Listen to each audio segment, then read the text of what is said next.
Alhamdulillah nahmaduhu wa nasta'inuhu wa nastaghfiruh wa na'udzu billahi min shururi anfusina wa min sayyiati a'malina may yahdihillahu fala mudilla lahu wa may yudlil fala hadiya lahu asyhadu an la ilaha illallah wa asyhadu anna Muhammadan 'abduhu wa rasuluhu Allahumma salli wa sallim ala sayyidina wa habibina wa syafi'ina wa karimina wa dhuhina wa maulana Muhammad. Alhamdulillah, di hari ini Senin tanggal 7 ya, Oktober tahun 2024. Seperti biasa di jam 15.30 yang memang sudah menjadi agenda rutin dari DKM Darul Ikhwan, yang mudah-mudahan tidak hanya menjadi program kepengurusan tahun ini, tapi juga mudah-mudahan akan terus berlanjut sampai betul-betul kita mendapatkan banyak wawasan terkait dengan keislaman kita semua. Dan agenda rutinnya adalah kajian tafsir. Ini kalau misal di konten YouTube-nya sudah ada episode ke-7 ya, ke-7. Sekarang akan masuk episode ke-8. Dan ini semua tentu karena rahmat, inayah serta hidayah dari Allah Subhanahu wa Ta'ala, yang tentu ini harus kita syukuri bersama. Karena hanya dengan rahmat Allah lah kita akhirnya bisa istiqomah ya, bisa rutin untuk terus bertahan ya. Karena tentu ada perjuangan, tentu ada pengorbanan yang betul-betul sama-sama kita lakukan, kita keluarkan. Tapi ini semua alhamdulillah memberkahi kita semua untuk konsen ya dengan program ini. Salawat serta salam semoga Allah senantiasa limpahkan kepada Nabi besar Muhammad sallallahu alaihi wasallam, yang alhamdulillah di minggu lalu ataupun di episode sebelumnya yang masih mewarnai Maulid Nabi, sehingga di episode ke-7 itu kasih judulnya juga tentang sholawat ya. Ya, ini berarti kita berusaha, berupaya agar mendapatkan syafaat dari beliau, yang kita yakini bahwa memang syafaat beliau kelak di yaumil akhir itu betul-betul kita butuhkan ya, betul-betul kita perlukan ya, untuk menyelamatkan kita bersama setelah nanti kelak di alam hisab dan alam mizan, yang memungkinkan kita timbangan amal buruknya justru lebih berat daripada amal baik kita. Hingga syafaat Allah, syafaat dari Rasulullah inilah yang akhirnya akan bisa mengentaskan kita dari ancaman api neraka. Ya, mudah-mudahan di minggu lalu betul-betul selama seminggu ini akhirnya kita sudah terbiasa ya bersolawat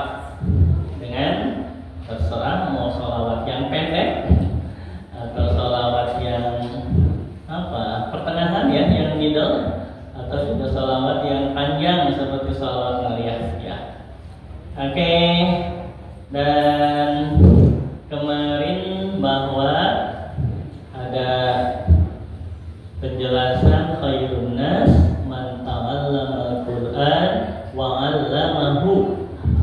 Sebaik-baik manusia adalah kita ataupun orang yang mau mempelajari Al-Quran dan juga mau pula mengajarkannya. Nah, ini ada yang juga baru nih buat kita, bahwa dalam mengkaji Al-Quran ataupun mempelajari Al-Quran ini kita teringat dari sahabat Rasul yang bernama Abdullah bin Abbas, ya, atau kita kenal namanya Ibnu Abbas radhiyallahu anhu. Siapa beliau? Ibnu Abbas ini sebenarnya masih sepupu dari Rasulullah. Kenapa disebut sepupu? Karena ayah dari Abdullah bin Abbas dan Muhammad bin Abdullah, ya, dan ayahnya Rasulullah siapa namanya? Abdullah. Sedangkan Ibnu Abbas ini anak dari Abbas, ini kakak adik, ya. Jadi Muhammad kemudian Ali karramallahu wajhah, dan Abbas ini sepupuan. Kalau Muhammad anak dari Abdullah, kalau Ali anak dari siapa? Abu Thalib, ya. Sedangkan Ibnu Abbas berarti anak dari Abbas, ya. Mereka sepupuan tapi memang beda usia, ya. Tercatat di dalam sejarah bahwa saat Rasulullah itu diangkat menjadi nabi, Ali bin Abi Thalib itu masih kecil, ya. Sehingga Ali bin Abi Thalib dianggap atau kita yakini sebagai anak kecil pertama yang masuk Islam. Artinya saat Rasulullah diutus menjadi nabi di usia berapa? 40 tahun, sedangkan Ali bin Abi Thalib saat itu masih kecil, ya. Dan ada yang lebih kecil lagi ternyata, yaitu Abdullah bin Abbas yang sehingga kita kenal Ibnu Abbas ini. Namun dalam sejarah hidupnya, kalau Ali bin Abi Thalib ini menjadi menantu dari Rasulullah karena menikah dengan siapa? Siti Fatimah. Kan Siti Khadijah, ya. Kalau Siti Khadijah justru istri Rasulullah. Nah, sedangkan Ali bin Abi Thalib menikah dengan Siti Fatimah yang menjadi anak dari Rasulullah. Nah, ini kedekatan Ali bin Abi Thalib dengan Muhammad karena ada di sini memang sepupuan, ya, juga kebetulan ada hubungan menantu, ya. Nah, bagaimana dengan Ibnu Abbas? Ibnu Abbas di samping memang sepupuan itu, ini suka datang ke Rasulullah, ke rumah Muhammad 24 jam. Artinya dari mulai bangun tidur sampai tidur kembali itu sering bersama Rasulullah. Ikut apa? Bersih-bersih rumahnya. Ikut apa? Beres-beres rumahnya. Kalaupun memasak, ikut membantu memasak dan seterusnya. Sehingga kita jamin bahwa Ibnu Abbas ini sering menyaksikan apa yang diperbuat oleh Rasulullah, termasuk apa yang diucapkannya oleh Rasulullah. Artinya bahwa hadis-hadis yang diriwayatkannya pun akan banyak. Nah, apa yang terkesan terkait dengan tafsir ini, bahwa Ibnu Abbas itu didoakan oleh Rasulullah yang berbunyi, ada yang tahu? Allahumma faqihhu fid din wa 'allimhu bit ta'wil. Ini jadi Rasulullah mendoakan Ibnu Abbas ini dengan Allahumma faqihhu. Ya Allah, faqihhu. Pintarkanlah ya Ibnu Abbas ini dengan ilmu-ilmu agama. Ya. Wa 'allimhu bit ta'wil, dan ajarilah Ibnu Abbas ini dengan ilmu takwil, yang dalam hal ini adalah ilmu tafsir.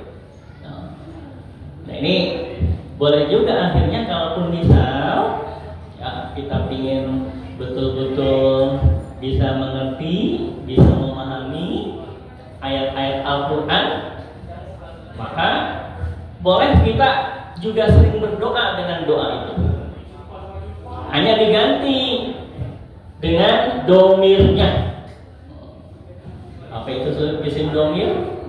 Kalau dalam bahasa Indonesia isim domir adalah kata ganti. Kalau dalam bahasa Inggris disebut apa? Pronoun, ya, bukan obat sakit mah ya. Kalau obat sakit mah apa itu? Prom, ya. Atau ada prokol, ya. Ini mah pronoun, kata ganti, ya. Nah, di doa yang Rasulullah untuk mendoakan Ibnu Abbas itu Allahumma faqihhu. Ya Allah, pintarkanlah hu kepada Ibnu Abbas. Nah, sedangkan kalau kita boleh menjadi Allahumma faqihna. Kalau bareng-bareng ya. Kalau itu sendiri Allahumma faqihni. Ya. Jadi nah itu dari nahnu. Kalau ini dari ana. Coba isim domir masih ingat nggak? Ada yang tahu? Yang pernah di pesantren barangkali huwa, huma, hum, hiya, huma, hunna. Terus anta, antuma, antum, anti, antuma, anti apa? Antuma, antunna. Terus ana, nahnu, huwa, huma, hum, hiya, huma, hunna, anta, antuma, antum, anti, antuma, antunna, ana, nahnu. Tapi kalau nggak nyambung ya. Tadi kan Allahumma faqihhu. Tadi hu-nya ada nggak dari huwa, huma, hum, hiya, huma, hunna, anta, antuma, antum? Ada nggak isim domir hu? Nggak ada ya. Kenapa? Karena memang isim domir itu ada dua. Ada isim domir muttasil, ada isim domir munfasil. Ada isim domir apa? Muttasil, ada isim domir munfasil. Masih ingat dulu di pesantren atau waktu di sanawiyah ataupun di aliyah atau SMP SMA? Nah, huwa, huma, hum itu domirnya domir munfasil. Munfasil itu artinya terpisah. Artinya terpisah itu independen. Artinya independen itu berdiri sendiri. Sedangkan isim domir muttasil itu adalah isim domir yang nyambung. Nah, ittasola yattasilu, muttasil itu artinya nyambung. Artinya nyambung itu nempel dengan kata sebelumnya. Ya, itu disebut muttasil. Allahumma faqihhu. Nah, hu ini domirnya domir muttasil karena nyambung dengan faqih. Ya. Jadi kalau huwa jadi hu, huma jadi huma tetap, ya. Sedangkan hum jadi hum juga, Tapi kalau hiya jadi apa? Allahumma faqihha. Nah, masih ingat gak kalau misal ada yang meninggal? Allahumma fir lahu, yang laki-laki kan? Wa afihi wa'fu anhu. Tapi kalau yang meninggalnya perempuan, Allahumma fir laha warhamha wa'afiha wa'fu anha. Kan gitu. Jadi hiya itu adalah hak yang mutasilnya. Sedangkan kalau kita, tadi kan kita itu ana, nahnu, tapi yang mutasilnya jadi na. Sering muncul gimana? Allahumma fir lana dzunubana. Nah, itu adalah isim domirnya isim domir mutasil yang asalnya dari nahnu. Nah, jadi yang Allahumma faqihhu fiddin. Nah, kalau kita bisa Allahumma faqihna fiddin wa 'allimna bit-ta'wil.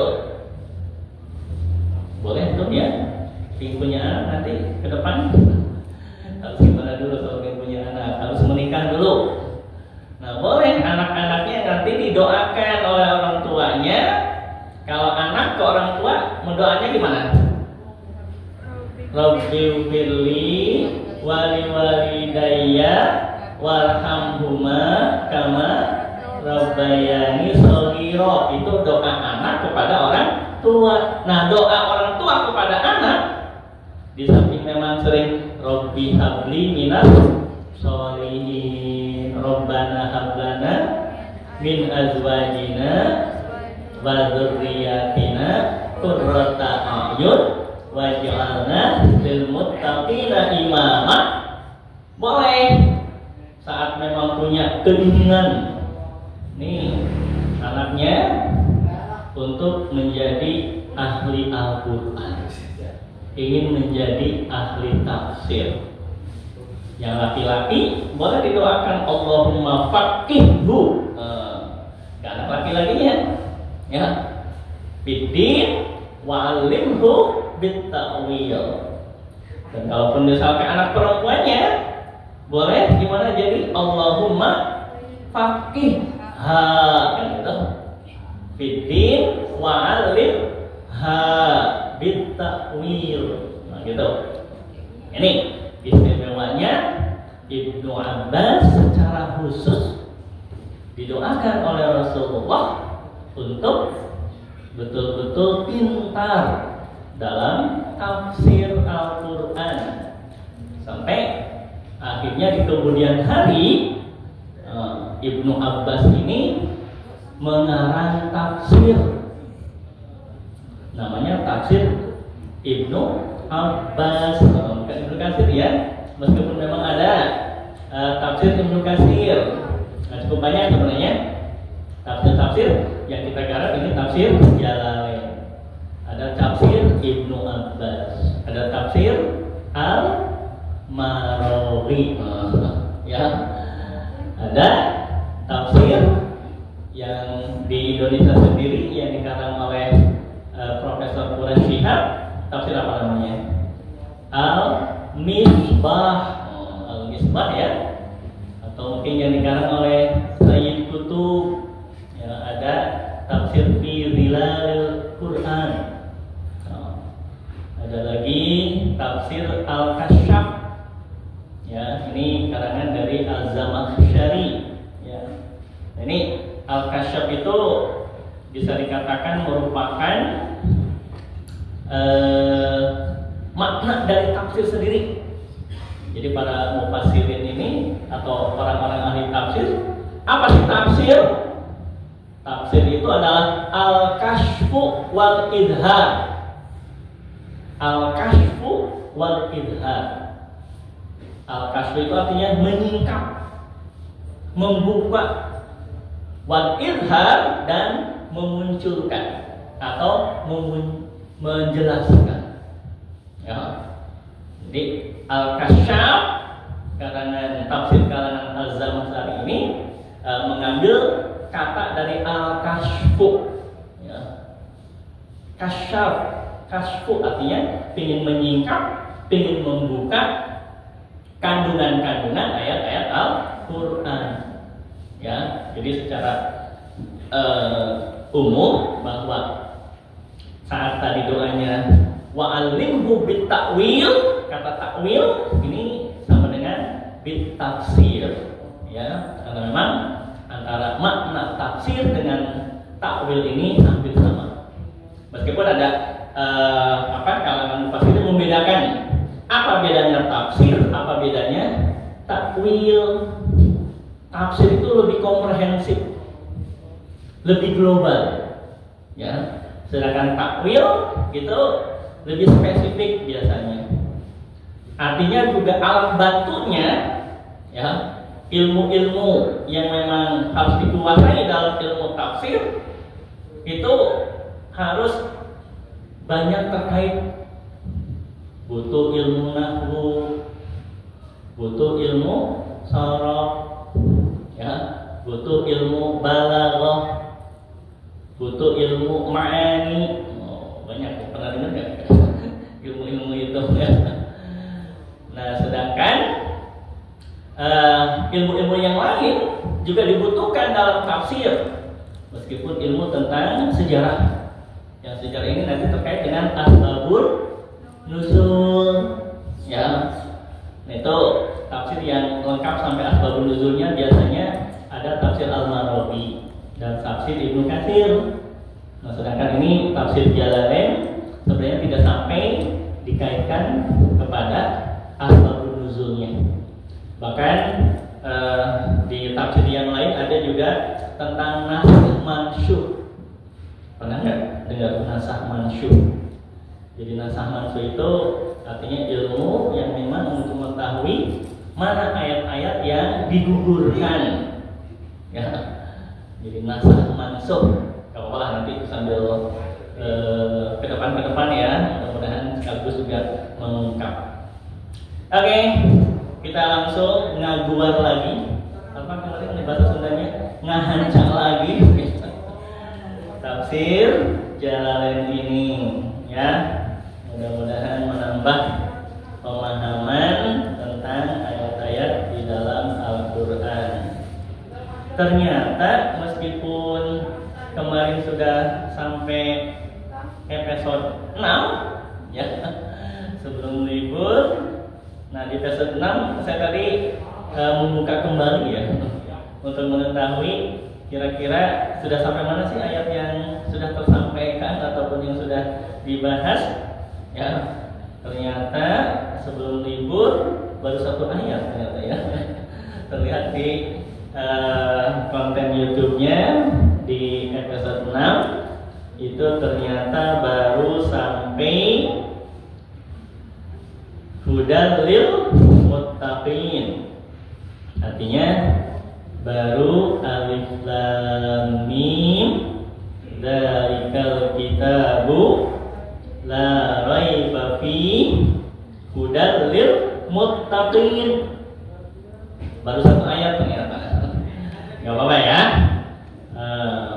Karena kita sekali lagi tidak mengejar target khatamnya, yang penting menambah wawasan. Artinya kalau gitu bukan 1 ayat, ya, 2 ayat, ya. Karena kan ayat yang pertamanya adalah alif lam mim. Sedangkan sampai hudal lil muttaqin itu adalah ayat kedua. Nah, bagaimana dengan ayat berikutnya? Ada bunyi ayat a'udzubillahi minasyaitonirrajim. Bismillahirrahmanirrahim. Alladzina yu'minuna terus bil ghaibi wa yuqimunas sholata wa mimma terus razaqnahum yunfiqun terus walladzina yu'minuna bima unzila ilaika wa ma unzila min min qablik. Terus wabil akhirati hum yuqinun. Berikutnya ulaika ala hudam mir rabbihim wa ulaika humul muflihun. Nah, tadi di penggal-penggal ya, kurang afdol sepertinya ya. Afdolnya kan langsung ya. Boleh kita baca bareng-bareng ya, mudah-mudahan jadi pahala. Jadi satu ayat dari mulai ayat yang ketiga ya bareng-bareng. A'udzu billahi minasyaitonir rajim.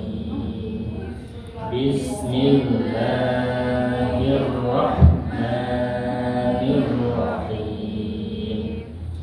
Alladzina yu'minuna bil ghaibi wa yuqimunas sholata wa mimma razaqnahum yunfiqun.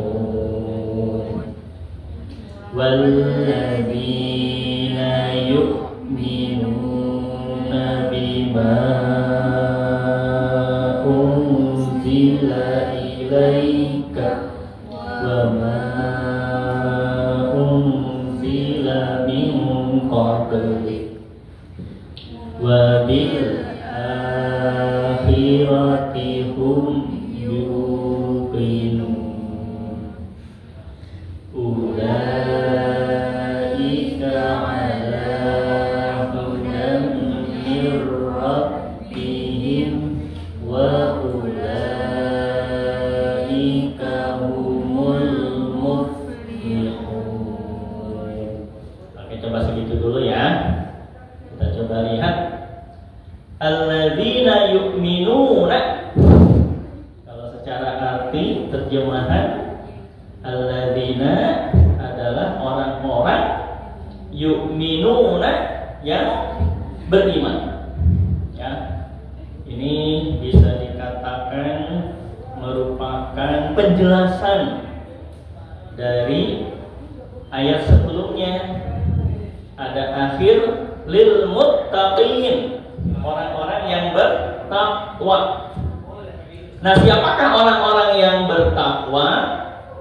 Ayat berikutnya dilanjutkan alladzina yu'minuna. Orang-orang yang bertakwa itu adalah orang-orang yang beriman. Nah, ada penjelasan dari tafsir Jalalain ini, siapakah yang yu'minun atau yang seperti apa yu'minun itu? Dimunculkan yusaddiquna. Saddaqa yusaddiquna. Artinya apa? Suka ada shadaqallahul alim. Apa artinya shadaqa? Maha benar. Allah jadi shadaqa artinya benar. Ada sifat Nabi dari kata shadaqa apa? Siddiq. Siddiq, amanah, pakunah, tabligh. Nah, di sini yusaddiqun artinya yu'minun adalah orang-orang yang membenarkan, gitu ya. Jadi yu'minuna itu adalah maksudnya yusaddiquna adalah orang-orang yang membenarkan. Yang membenarkan apa? Bil ghaibi adalah yang gaib. Ya. Tapi ini di tafsir Jalalain al-ghaibi ini apa? Ada penjelasan. Bima ghaba anhum minal ba'si wal jannati wan nari. Yang gaib, kebayangnya yang gaib apa? Ada jin gitu ya, ada genderuwo, ada apa lagi? Kalau di Sunda ada namanya sandekala gitu ya, atau apa lagi? Yang gitu pokoknya hantu ya, hantu-hantu kayak gitu, gaib. Nah, tapi ternyata yang dimaksud gaib ataupun gaib oleh tafsir Jalalain itu adalah bima ghaba anhum. Ghaba yang tidak terlihat, yang tidak ada sekarang. Ya, anhum ya, yang tidak terlihat, yang absen, yang tidak nampak, anhum di mata mereka. Minal baksi, ternyata yang gaib itu adalah baksi. Pernah dengar kata baos? Ba ain sa. Teringat ada hadis innama bu'istu liutammima makarimal akhlaq. Kata Rasulullah, innama bu'istu, sesungguhnya aku diutus. Ya, liutammima, untuk menyempurnakan al-akhlaq, menyempurnakan akhlak. Nah, tapi tidak berarti diutus di sini innama bu'istu, sesungguhnya aku dibangkitkan. Ya. Jadi minal baksi maksudnya hari kebangkitan setelah kita mati, setelah kita semuanya meninggal. Ya, akan dikumpulkan di mana? Di alam mahsyar. Ya. Jadi kita harus meyakini, mengimani, membenarkan kepada yang gaib itu maksudnya adalah kepada hari kebangkitan, hari berbangkit setelah kematian. Ya, alam mahsyar, banyak kan orang yang tidak yakin, tidak percaya ya bahwa setelah di alam kubur itu nanti akan dibangkitkan kembali. Banyak gak yang nggak percaya, yang nggak yakin? Banyak. Nah, di sini kata Jalalain, tafsir Jalalain, maksudnya mengimani yang gaib adalah mengimani adanya hari berbangkit ataupun hari kebangkitan setelah kematian kita nanti. Dan semua manusia akan mati, betul nggak? Kullu nafsin dha'iqatul maut, bahwa semua yang bernyawa akan mati. Nah, semua mati, tapi tidak cukup sampai di situ, akan ada hari berbangkit, ada hari kebangkitan. Nanti di situ ada trompet yang untuk membangunkannya ya. Nah, di sini yang pertama al-ghaib itu adalah minal baksi.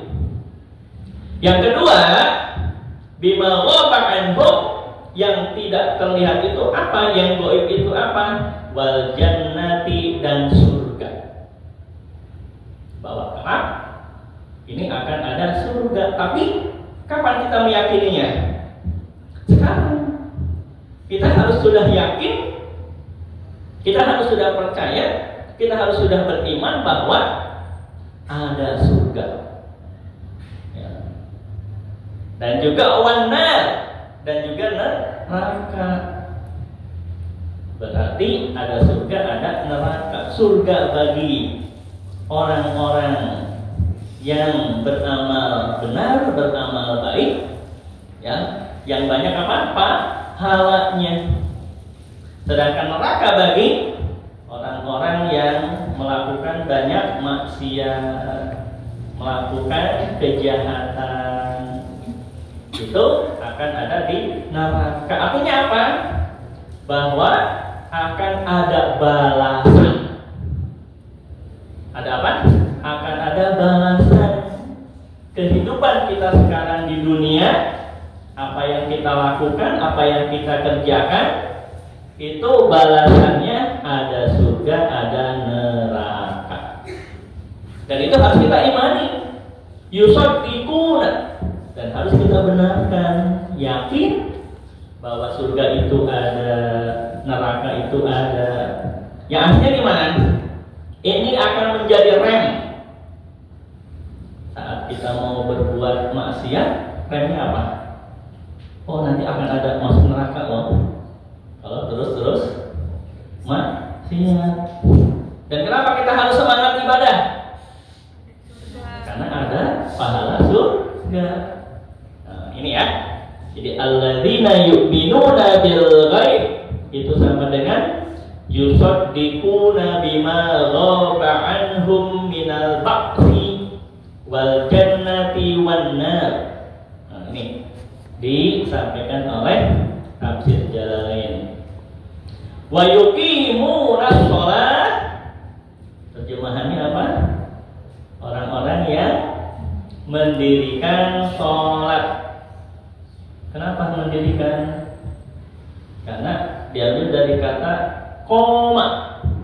Koma artinya berdiri. Yuqimuna berarti mendirikan.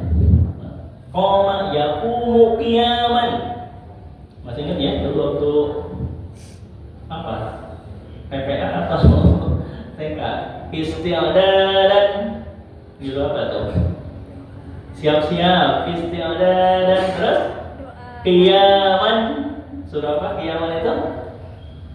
Suruh berdiri. Karena emang diambil dari kata koma. Koma yaqumu qiyaman.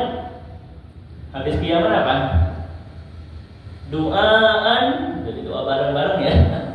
Rabbis rahli sadri, terus wayassirli amri wahlul 'uqdatam min lisani yafqahu qawli ya fattahu ya alim. Habis itu apa?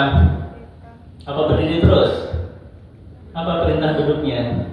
Julusan. Ya. Jadi isti'dadan, qiyaman, du'aan, terakhir julusan. Nah, diminta duduk. Nah, yuqimuna shalah. Nah, ini yang kedua ya. Yang kedua, siapa sih orang-orang yang bertakwa itu? Orang yang bertakwa adalah yang beriman kepada yang gaib. Yang kedua adalah yuqimuna shalah, yaitu orang-orang yang mendirikan sholat. Jadi kalau nggak sholat sama dengan tidak bertakwa. Karena ciri takwa yang pertama orang yang mengimani pada yang gaib. Yang kedua yang mau sholat, yang menjalankan sholat. Kalau nggak sholat berarti tidak termasuk orang yang bertakwa. Nah, penjelasan dari tafsir Jalalain, wa yuqimuna shalah itu artinya ay ya'tuna biha bihuquqiha. Ya, ya'tuna ini diambil dari kata ata. Ya'tu, ata itu artinya datang. Kita ingat di surat An-Nahl, ata amrullah fala tasta'jiluhu. Bunyi ayat awalnya kan gitu ya. Ata amrullah, telah datang perintah Allah, fala tasta'jiluhu, maka jangan tergesa-gesa. Ini mudah-mudahan nanti kesampaian surat An-Nahl ya tafsirnya. Nah, hanya artinya ata itu artinya datang. Bahkan ada ayat Al-Qur'an juga, wa ma atakumullahu fakhudhuhu wa ma nahakum anhu fantahu. Apa-apa yang datang kepada Rasulullah, fakhudhuhu, maka ambillah. Wa ma nahakum, dan apa-apa yang dilarang, ya, fantahu, maka jauhilah. Ay ya'tuna biha. Orang-orang yang mendirikan sholat itu adalah orang-orang yang mau datang, mau hadir, ya, bihuquqiha, dengan hak, dengan benar-benar, dengan sungguh-sungguh. Berarti kalau sholat yang sungguh-sungguh, yang benar-benar itu maksudnya yang gimana? Yang khusyuk, ya, yang apa? Yang khusyuk. Yang benar-benar, yang sungguh-sungguh, berarti sama dengan yang khusyuk. Artinya ternyata orang yang bertakwa tidak cukup beriman kepada yang gaib dan juga mendirikan sholat, tapi sholatnya harus yang khusyuk. Menurut tafsir Jalalain artinya bahwa tidak sekadar sholat kalau gitu ya, untuk bisa menjadi orang yang bertakwa. Nah, tapi kalau misal tampilan ayatnya saja yuqimunas sholat udah cukup. Disebut orang yang bertakwa adalah orang yang beriman pada yang gaib dan juga mau mendirikan sholat.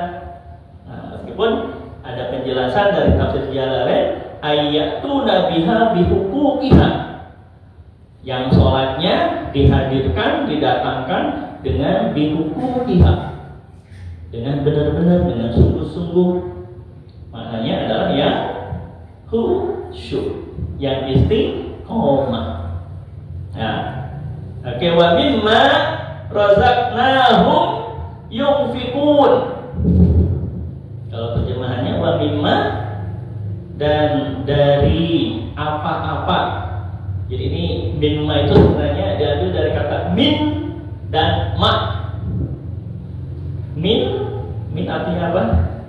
Dari. Ada isim apa itu?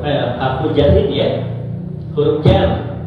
Ada min, wa ila, wa an, wa ala, wa rubba. Dan seterusnya ya, ada di jurumiyah. Pernah ada yang ngaji jurumiyah? Ya, nanti kita ulas juga ya. Nah, wa mimma itu diambil dari kata min dan ma. Min artinya dari. Min aina anta, pernah dengar? Apa artinya? Min aina anta? Dari mana kamu? Dari mana anda? Dari mana engkau? Ya, ma itu apa-apa. Makanya akhirnya disatukan menjadi mimma. Dan dari apa-apa rozaqnahu, yang kami rizkikan. Karena rozaqna diambil dari kata rozaqo. Ada sekarang namanya Abdul Rozak ya. Ada namanya rizki ya. Ya. Jadi rozaqnahu kata Allah, dan dari apa-apa yang kami rizkikan hum kepada mereka. Mereka ini siapa? Al-muttaqin, orang-orang yang bertakwa. Nah, orang-orang yang bertakwa itu kalau mendapatkan rizki ya, yunfikun, mau berinfak. Nah, kalau yunfikun diambil dari kata anfaqo. Yunfiku, infak. Jadi yunfikun ini diambil dari kata atau terkait dengan kata infak. Dan menurut surat Al-Baqarah, orang yang bertakwa itu pada saat mendapatkan rizki dari Allah tidak ragu untuk berinfak. Ya, infaknya boleh dalam bentuk sedekah, dalam bentuk zakat dan seterusnya. Nah, ada penjelasan wa mimma razaqnahum ay a'tainahum. Atau yu'ti, i'to'an, struktur bahasa Arabnya ya, a'taina. Surat apa ya ada kata a'taina? Al-Kausar. Gimana bunyinya? Inna a'taina kal kausar. Apa artinya?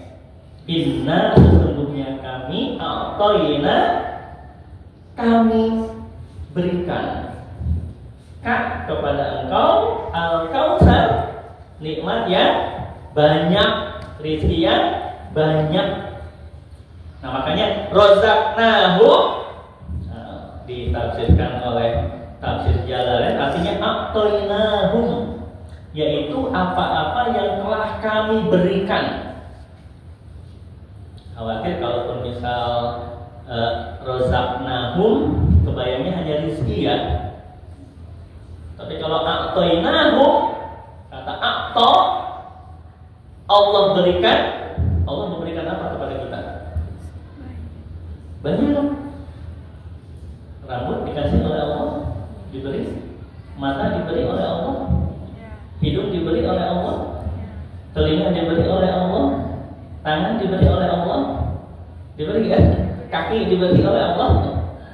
Nah, saat yakin yang ada dalam diri kita, baik yang internal maupun eksternal, diberikan oleh Allah kepada kita. Orang yang bertakwa itu yunfikun, mau menginfakkan, artinya mau berbagi. Kalau memang itu rezeki, jadi bagi rezekinya. Kalau memang itu ilmu bisa nggak diberikan oleh Allah? Harus kita berikan juga, kita infakkan. Yang mudah-mudahan ini kita berkesempatan di sini, ilmu yang didapat, yang diperoleh, mau juga diinfakkan. Nyambung dengan yang kemarin ya, khairun nas man ta'allama al-Qur'an wa 'allamahu. Sebaik-baik manusia yang mempelajari Al-Quran dan mau mengajarkannya. Nah, ilmu yang kita dapat, siapa yang memberikan? Allah. Dan orang yang bertakwa, ilmu yang didapat tersebut mau diinfakkan, harus mau diajarkan, harus mau diberikan kepada yang lain. Nah, gitu ya. Jadi ini ternyata udah 45 menit ya. Nah, dari jam 3:30 sekarang jam 16:15. Karena konten-konten terdahulu juga tidak lebih dari 50 menit ya. Nggak apa-apa ya. Ini ternyata meskipun kita tadi tilawahnya sampai ulaika ala hudan mir rabbihim wa ulaika humul muflihun, tapi ternyata waktu sudah berbunyi baru ayat alladzina yu'minuna bil ghaibi wa yuqimunas sholata wa mimma razaqnahum yunfikun. Oh iya nih, tambahan dikit. Ternyata yunfikun, tafsir Jalalain menambahkan, menjelaskan fi ta'atillah. Jadi menginfakkan harta yang diberikan oleh Allah itu fi ta'atillah, semata-mata demi ketaatan kepada Allah. Maksudnya apa ya? Biar tidak ria, kan gitu. Ada ria di sini. Gak mau dipamerkan, atau tidak berarti mau ya gitu dipamerkan, tapi semata-mata bukan untuk orang lain, bukan untuk mertua, bukan untuk siapa sih dia gitu ya. Kita berinfak, bersedekah, entah harta maupun ilmu. Penjelasan dari tafsir Jalalain adalah fi ta'atillah, semata-mata karena ingin taat kepada Allah, bukan taat kepada ustaz, bukan taat kepada guru, bukan taat kepada kiai, bukan taat kepada orang tua. Mau menginfakkan itu semata-mata ingin taat kepada Allah, fi ta'atillah. Itu saja, mudah-mudahan mendapatkan tambahan wawasan dari kajian tafsir ini. Kita tutup.